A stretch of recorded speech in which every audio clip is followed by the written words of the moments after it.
in lectionary churches will discover that the way the lectionary breaks up this particular text, it tells the story halfway through and stops where Jesus finishes reading the Isaiah text, and then doesn't tell the rest of that story until next week. To me, it didn't make a whole lot of sense.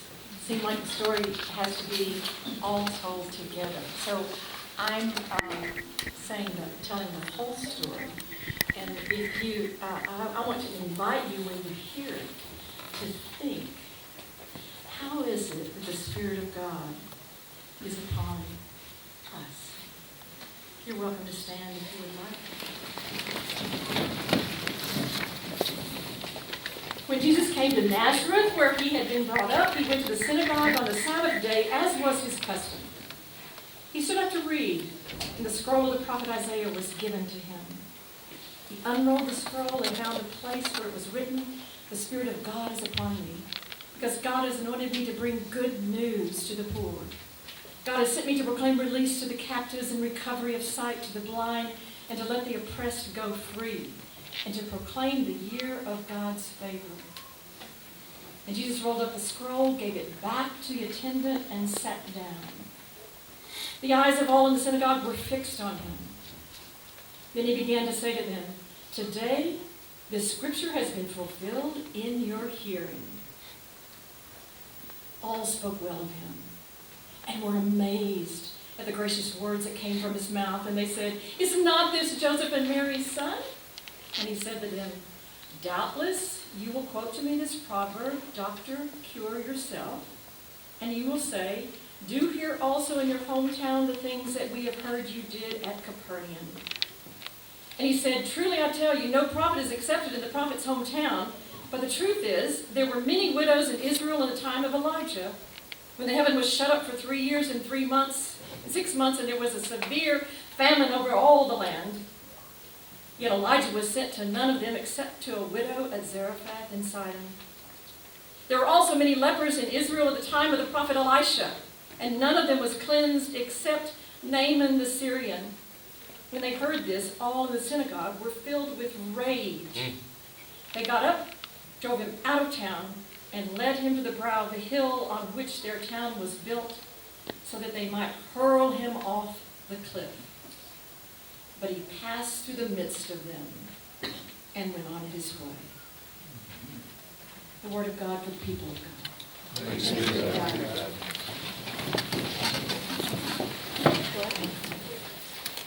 Oh, yes.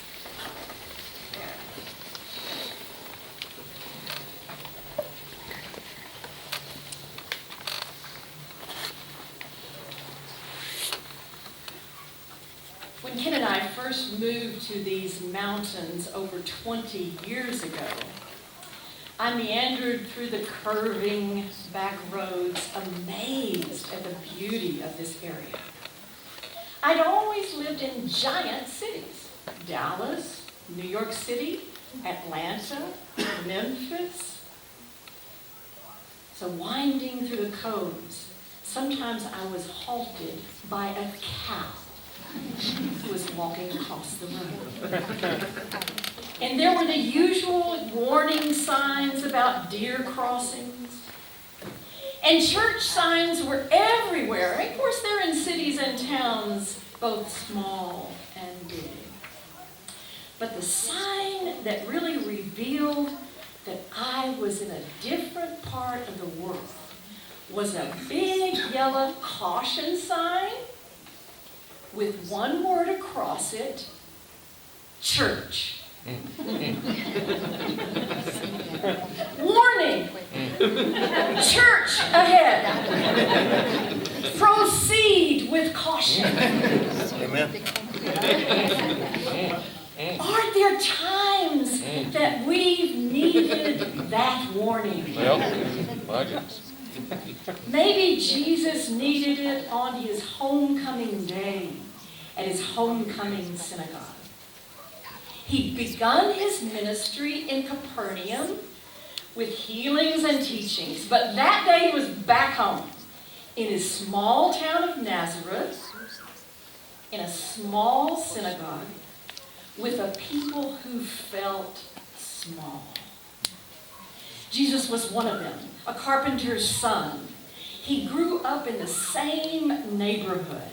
He knew the same stories. He knew the ancient texts. And Jesus read a word of good news to a people faint of heart. The Spirit of God is upon me because God has anointed me to proclaim good news to the people most in need of it.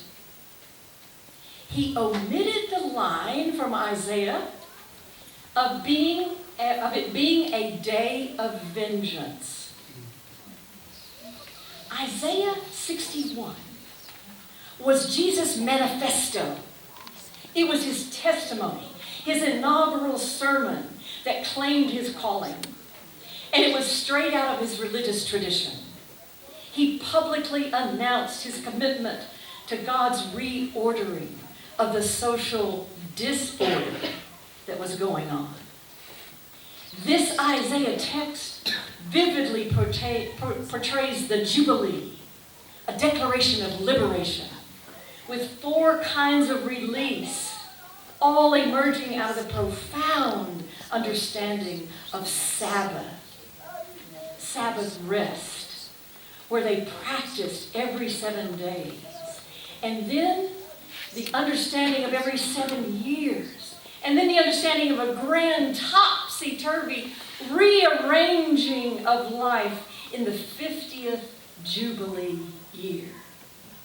Land granted a rest to lie fallow. All debts canceled. All indentured slaves set free. Ancestral lands returned to first occupiers. Imagine. Biblical answers to social ills and spoken by Jesus. Return the stolen land to the indigenous people.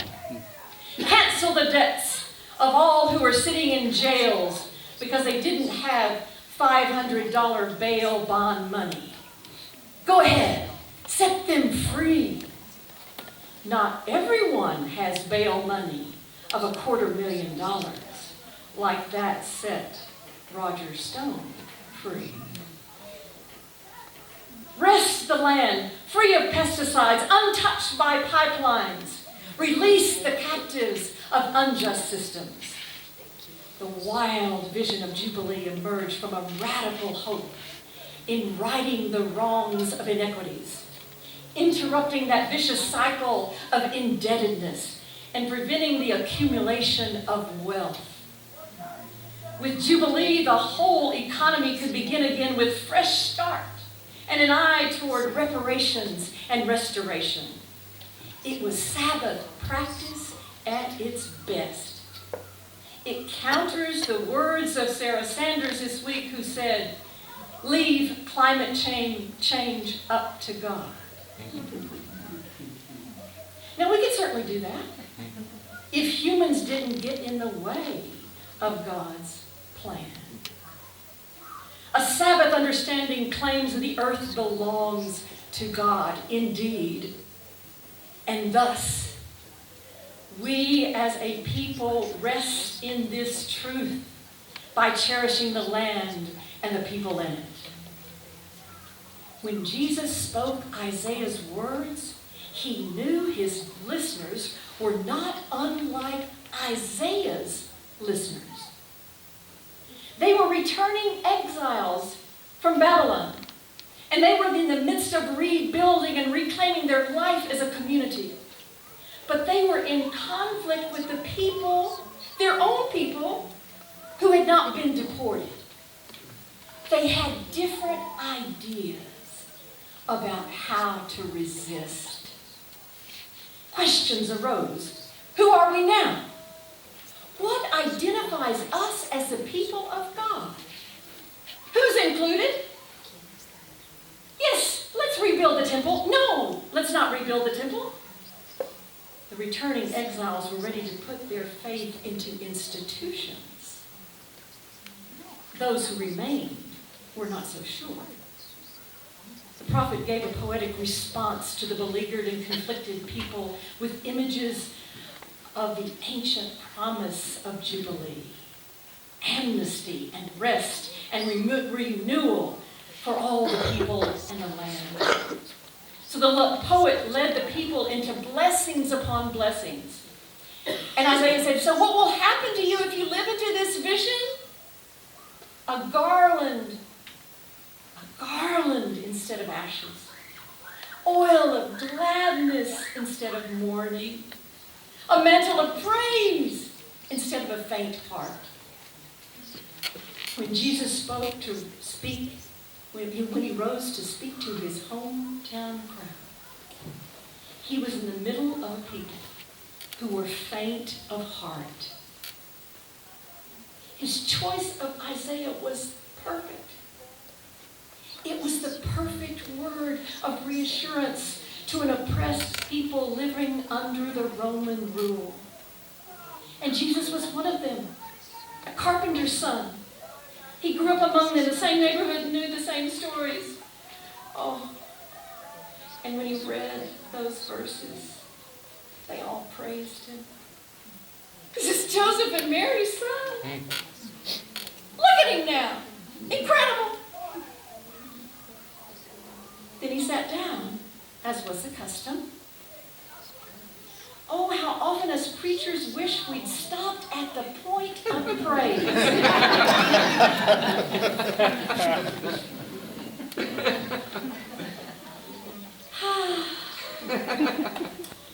But Jesus decided to offer an interpretation. And really, it wasn't much of an interpretation. He was telling two biblical stories. That's it.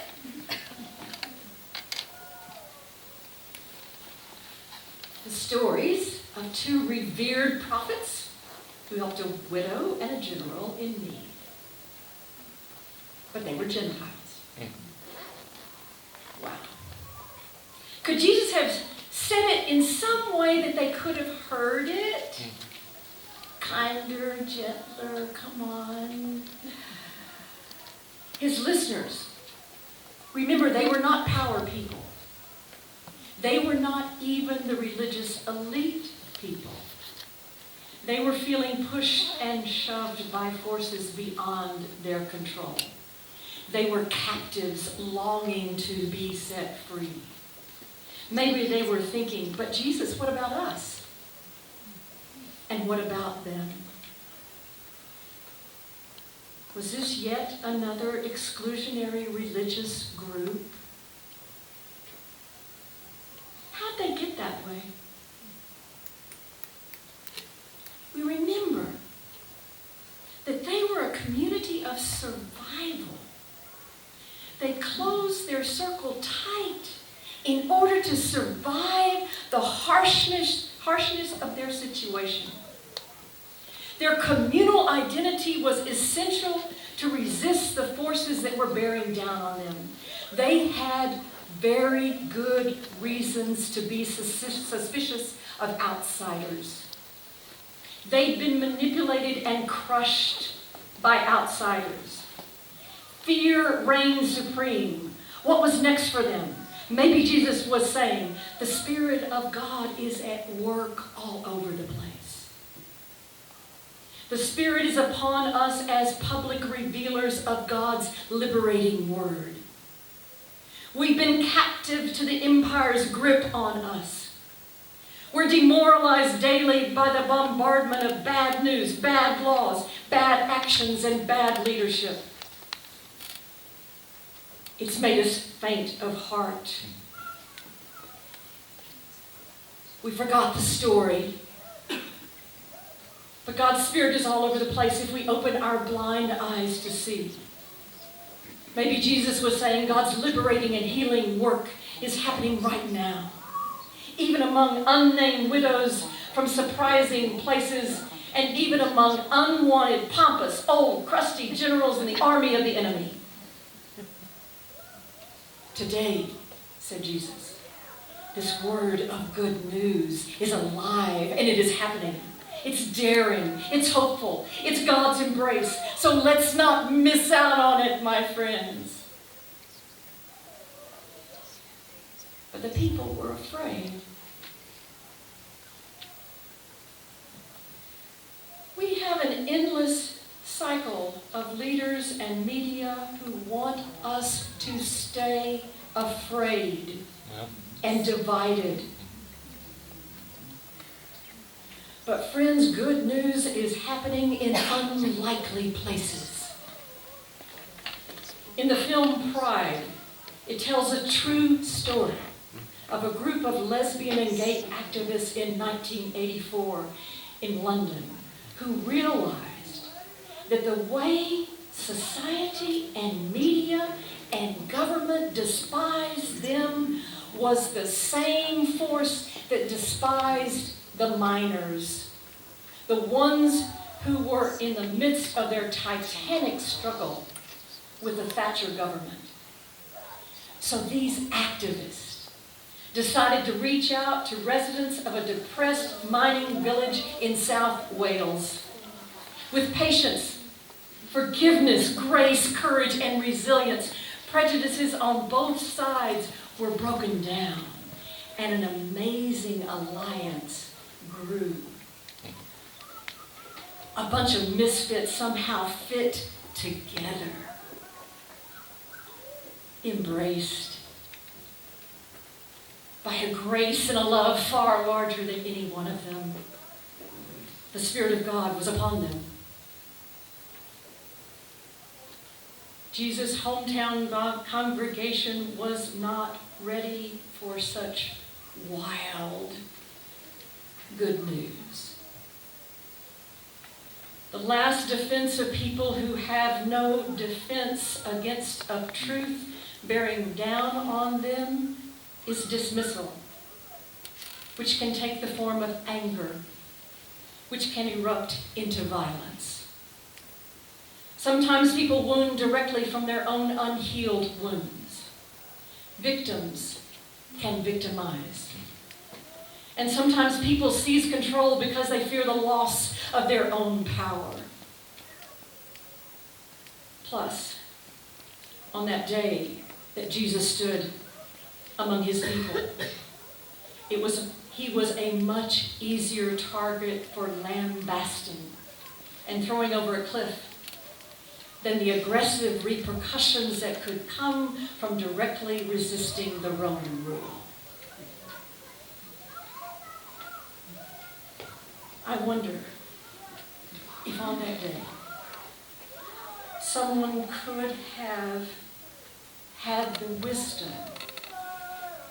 to rise up in that congregation in Nazareth and say, listen up, everybody. Remember, Jesus is one of us.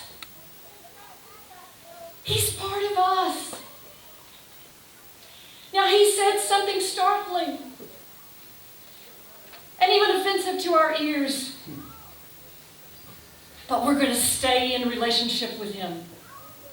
We're going to keep on discerning the movement of God's Spirit among us because we are all one in God. But instead, the spirit of the mob took over. They found someone to blame that day for their broken lives. The power of the people can work for good or for ill, praise or rage. What is clearly good news for anyone who needs it can turn out to be troubling and enraging for anyone who can't see it. Some of us have known what it is to be on the receiving end of the rage. We've known what it is to be pushed to the edge of the cliff, socially or religiously. It gives us some sight to our blind eyes, enabling us to see others who are desperately hanging on, who are in need of God's good news. Jesus made it safely through that day. And it must have informed his entire ministry, because how else did this story get passed along? Was it passed along to his followers by his retelling of the story to expect resistance, but keep your arms open and your eyes alert for how God is at work? And even Jesus needed to go back to this story to be reminded that God draws the circle wide when he was upturned in his understanding by an outsider, that Canaanite woman. Do we all need that reminder? Is that why we're here? I like to imagine that some of those people pushing Jesus at the edge of that cliff made their way into another crowd when he was offering another sermon, a Sermon on the Mount, where once again he offered a vision. Blessed are you. Blessed, you, the brokenhearted, you, blessed of God.